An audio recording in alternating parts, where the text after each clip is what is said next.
আসসালামু আলাইকুম। ষষ্ঠ শ্রেণী। আজকে তোমাদের চারুপাঠ মাদার তেরেসা যে গল্পটি আছে সেই গল্পটির টিক চিহ্ন, সৃজনশীল এবং সংক্ষিপ্ত প্রশ্ন ইনশাআল্লাহ সবগুলো সমাধান করব। চলো সংক্ষেপে মাদার তেরেসা সম্পর্কে একটু জেনি। মাদার তেরেসা ছিলেন বিশ্বের অন্যতম শ্রেষ্ঠ মানবদরদী ও সমাজসেবী। তার প্রকৃত নাম কি ছিল দেখো, অ্যাগনেস গুঞ্জা বুজাজিউ। তিনি 1910 সালের 26 আগস্ট আলবেনিয়ার, যার বর্তমানে নাম হলো কি মেসিডোনিয়া, স্কুপিয়ে শহরে জন্মগ্রহণ করেন। তার পিতার নাম দেখো কি এবং তার মাতার নাম, এইগুলি এমসিকিউ অনেক সময় থাকে। 18 বছর বয়সে তিনি লরেটা সিস্টার্স মিশনারি দলে যোগ দিয়েছিলেন। তাহলে কি দলে যোগ দিয়েছিলেন এটা এমসিকিউ হিসেবে থাকতে পারে। তারপর দেখো ভারতে আসেন। দার্জিলিং এ প্রশিক্ষণ শেষে, কোথায় প্রশিক্ষণ করেছিল? দার্জিলিং এ। তারপর দেখো স্কুলে শিক্ষকতা করেন। কোথায়? প্রশিক্ষণ শেষে কলকাতার সেন্ট মেরিজ স্কুলে শিক্ষকতা করেন। তারপর দেখো 1948 সালে তিনি লরেটো ত্যাগ করে মানব সেবার কাজে আত্মনিয়োগ করেন। কত সালে মানব সেবার জন্য আত্মনিয়োগ করেন? 1948 সালে। এবং 1950 সালে মিশনারিজ অফ চ্যারিটি প্রতিষ্ঠা করেন। কত সালে প্রতিষ্ঠা করেন? 1950 সালে। এবং সর্বশেষে 1971 সালে বাংলাদেশের মুক্তিযুদ্ধের সময় তিনি শরণার্থীদের সেবায় গুরুত্বপূর্ণ ভূমিকা পালন করেন। তাহলে বাংলাদেশের জন্য কি করছিল? সেবার জন্য গুরুত্বপূর্ণ ভূমিকা পালন করছিল সেই যুদ্ধের সময়। তারপর দেখো সে একটি পুরস্কারও পেয়েছিল। কি পুরস্কার? পুরস্কারের অর্থ ও তিনি দেখো, এছাড়া তিনি ভারত রত্ন সহ বহু জাতীয় আন্তর্জাতিক সম্মানে ভূষিত হন। পুরস্কারের অর্থ তিনি দরিদ্র মানুষের কল্যাণে দিয়ে দিয়েছিলেন। তারপর দেখো 1997 সালে 5ই সেপ্টেম্বর কলকাতায় তার মৃত্যু হয়। কোথায় মৃত্যু হয়? কলকাতা শহরে। আচ্ছা, এবার দেখো তোমাদের মেইন বইয়ে যে গল্পটি আছে এই গল্পের প্রশ্নগুলি আছে 39 এবং 40 পৃষ্ঠায়। আর যারা মাদ্রাসায় আছো সম্ভবত 41 পৃষ্ঠা হতে পারে। আচ্ছা, এখন আমরা প্রশ্নগুলো সমাধান করি। এক নম্বরে দেখো বলতেছে, মাদার তেরেসা দার্জিলিং এ কিসের প্রশিক্ষণ গ্রহণ করেন? উত্তর হলো ক নাম্বার, নান হওয়ার। 2 নম্বর প্রশ্নটি দেখো, মাদার তেরেসা কি উদ্দেশ্য প্রেম নিবাস প্রতিষ্ঠা করেছিলেন? উত্তর হলো কি ছোট গ নাম্বার, কুষ্ঠ রোগীদের সহায়তা। তারপরে প্রশ্নটি দেখি আমরা, বলতেছে উদ্দীপকটি পড়ো এবং 3 এবং 4 নং প্রশ্নের উত্তর দাও।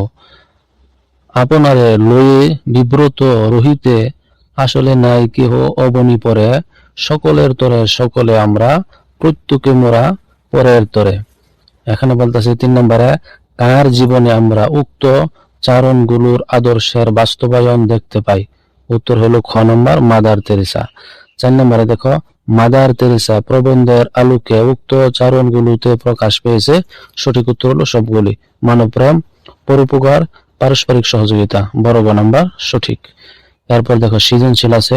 সৃজনশীল 1 নম্বরে কি বলতেছে? 2টি সৃজনশীল আছে। 1 নম্বরে, রহিমা খাতুন নিজের বাসগৃহে প্রতিবেশী নিরক্ষর মহিলাদের অক্ষর জ্ঞান দিতে শুরু করেন। বেতন ছাড়াই তিনি এক কাজ করেন। ঈদের কেনাকাটা থেকে কিছু টাকা বাঁচিয়ে রহিমা সবচেয়ে গরিব ও লেখাপড়া আগ্রহী মহিলাকে পুরস্কার দেন। এতে উৎসাহিত হয়ে শিক্ষার্থী বাড়তে থাকে। নিজের ছোট গণ্ডির মধ্যে দায়িত্ববোধ ও মানব সেবার লক্ষ্য তিনি এই মহৎ কাজ চালিয়ে যান। এখন দেখো ক নম্বর প্রশ্ন, সেবা কাজের জন্য মাদার তেরেসার প্রাপ্ত শ্রেষ্ঠ সম্মাননা কোনটি? সবগুলি আমরা দেখো উত্তর সহ দেখি। তাহলে দেখো উত্তর হলো কি, শ্রেষ্ঠ সম্মাননা হলো নোবেল শান্তি পুরস্কার। কত সালে পেয়েছিল? 1979 সালে। খ নম্বর প্রশ্নটি কি, মাদার তেরেসা গাউন ছেড়ে শাড়ি পরেছিলেন কেন? উত্তর হলো, মাদার তেরেসা দারিদ্র ও অসহায় মানুষের সঙ্গে একাত্ম হয়ে তাদের সেবা করার জন্য গাউন ছেড়ে সাধারণ বাঙালি নারীর পোশাক সাদা নীল কাপড়ে পাড়ের শাড়ি পরেছিলেন। এতে তিনি মানুষের আরো কাছে যেতে এবং তাদের আস্থা অর্জন করতে সক্ষম হন। ছোট গ নাম্বার লিখলে 3 নাম্বার পাবে, তাই একটু বড়। উদ্দীপকে রহিমা খাতুনের টাকা বাঁচানোর কাজটিতে মাদার তেরেসা প্রবন্ধে যে ঘটনার প্রতিফলন ঘটেছে তা বর্ণনা দাও। উত্তরটি হবে এভাবে, উদ্দীপকে রহিমা খাতুন ঈদের কেনাকাটা থেকে টাকা বাঁচিয়ে দরিদ্র ও শিক্ষায় আগ্রহী একজন মহিলাকে পুরস্কার করেছিলেন। এটি মাদার তেরেসা প্রবন্ধের সেই ঘটনার প্রতিফলন যেখানে মাদার তেরেসা নোবেল শান্তি পুরস্কারের অর্থ নিজের জন্য ব্যয় না করে দরিদ্র মানুষের কল্যাণে দান করেছিলেন। এমনকি নোবেল পুরস্কারের উপলক্ষে আয়োজিত ভোজ সভা বাতিল করে সেই অর্থ ক্ষুধার্ত মানুষের জন্য ব্যয় করার অনুরোধও করেছিলেন। উভয় ক্ষেত্রে ব্যক্তিগত প্রয়োজনের চেয়ে মানব সেবাকে বেশি গুরুত্ব দেওয়া হয়েছে। বড় নাম্বারটি দেখো, বলতেছে উদ্দীপকের রহিমা খাতুনের চেয়ে মাদার তেরেসার সেবামূলক কাজের পরিধি ব্যাপক হলেও তাদের লক্ষ্য অভিন্ন, অর্থাৎ একই লক্ষ্য ছিল তাদের। এটি কিভাবে লিখবে? উত্তর, উক্তিটি যথার্থই। রহিমা খাতুন নিজের এলাকার নিরক্ষর ও দরিদ্র নারীদের শিক্ষার সুযোগ সৃষ্টি করেছিলেন এবং তাদের উৎসাহিত করতে নিজের অর্থ ব্যয় করেছেন। তারা সেবার ক্ষেত্রে সীমিত হলেও উদ্দেশ্য ছিল মানুষের কল্যাণ সাধন। অন্যদিকে মাদার তেরেসা সারা জীবন দরিদ্র, অসহায়, অনাথ, কুষ্ঠরোগী ও মৃত্যু পথযাত্রী মানুষের সেবায় নিজেকে উৎসর্গ করেছিলেন। তিনি মিশনারিজ অব চ্যারিটি নির্মাণ, নির্মল হৃদয় শিশু ভবন ও প্রেমিক নিবাস প্রতিষ্ঠা করে দেশ বিদেশে মানব সেবার বিস্তৃত কর্মযজ্ঞ পরিচালনা করেন। ধর্ম, বর্ণ ও জাতির ভেদাভেদ না করে তিনি সকল মানুষের সেবা করেছেন। অতএব কাজের পরিধি মাদার তেরেসা অনেক বৃহৎ পরিসরে মানব সেবা করলেও রহিমা খাতুন ও মাদার তেরেসা উভয়ের মূল লক্ষ্য ছিল নিঃস্বার্থভাবে মানুষের কল্যাণ করা। তাই উক্তিটি সম্পূর্ণ যথার্থ। এবার 2 নম্বর সৃজনশীলটি দেখো, তোমাদের বইয়ে আছে। আব্দুল মজিদ মাস্টার অর্থ সম্পদ তেমন নেই, কিন্তু অন্যর উপকারে তিনি খুব আনন্দ পান। এলাকার গরিবদের বিভিন্ন সমস্যা সমাধানের জন্য মজিদ মাস্টার নিজে কিছু টাকা দিয়ে এবং অন্যদের সহযোগিতার একটি তহবিল গঠন করেন। এখানে প্রশ্নের উত্তরগুলি চলো আমরা দেখি। ক নম্বর প্রশ্নটি দেখো, শারীরিক ও মানসিক প্রতিবন্ধী শিশুদের জন্য মাদার তেরেসা কর্তৃক স্থাপিত প্রতিষ্ঠানটির নাম কি? তুমি শুধু নামটি দিলেও চলবে। নাম হলো কি? এই যে প্রতিষ্ঠানটির নাম নবজীবন আবাসন। তাহলে 1 নম্বর পেয়ে যাবে।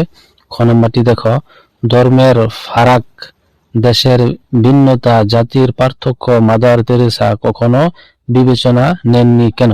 উত্তরটি হলো, মাদার তেরেসা বিশ্বাস করতেন মানব সেবাই সর্বশ্রেষ্ঠ ধর্ম।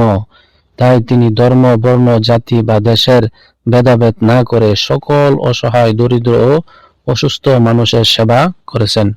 মানুষের কষ্ট লাঘব করাই ছিল তার জীবনের প্রধান লক্ষ্য।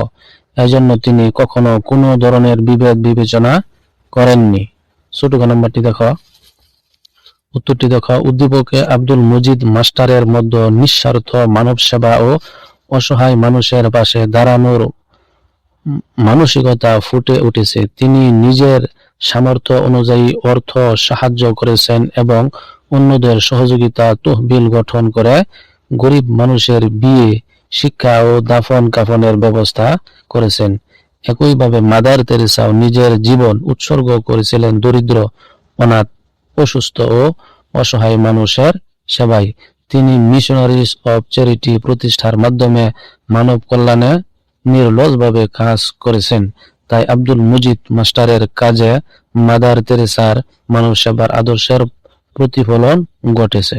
এবার বড় নম্বরটি দেখো, উত্তরটি দেখো, আব্দুল মজিদ মাস্টার নিজের সীমিত সামর্থ্য নিয়েও গরিব মানুষের পাশে দাঁড়িয়েছিলেন। অন্যদিকে মাদার তেরেসা সারা জীবন অসহায়, অনাথ, কুষ্ঠরোগী ও মৃত্যু পথযাত্রী মানুষের সেবায় নিজেকে উৎসর্গ করেছেন। উভয়ের কাজের মূল উদ্দেশ্য ছিল মানুষের দুঃখ কষ্ট লাঘব করা এবং মানব কল্যাণ নিশ্চিত করা। এভাবে লিখবে সম্পূর্ণ।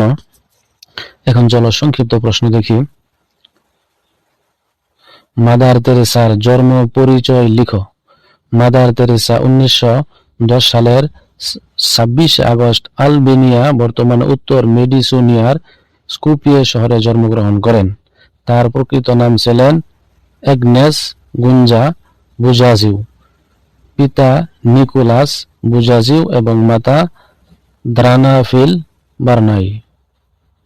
2 নম্বর দেখো, প্রথম বিশ্বযুদ্ধের ভয়াবহতা দেখে মাদার তেরেসার মনের অবস্থা কেমন ছিল?